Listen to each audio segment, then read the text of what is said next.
Positibong tinanggap ng Makabayan Bloc ang umano'y napipintong pag-aresto ng International Criminal Court o ICC kay Senator Ronald Bato de la Rosa kaugnay ng madugong drug war noong Administrasyong Duterte. Ayon kay Kabataan Party List Representative Rene Co, unang hakbang sa pagkamit ng hustisya ang naturang arrest warrant na unang ibinunyag ni Ombudsman Boying Remulla sa DZRH. Ang mga detalye alamin sa ulat ni Milky Rigunan.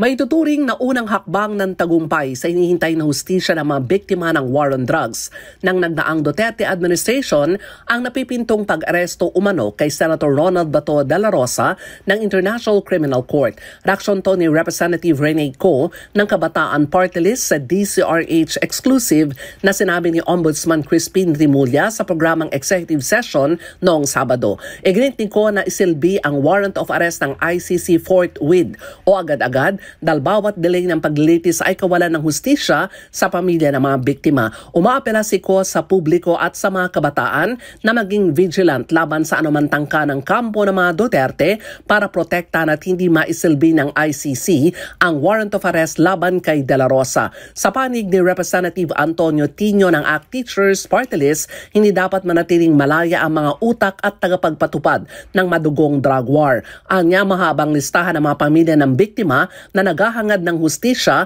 at dapat umanong managot si Senator Bato at lahat ng sangkot. Para sa MBC TV Network News, ako si Milky Rigunan, una sa Pilipinas, una sa Pilipinas.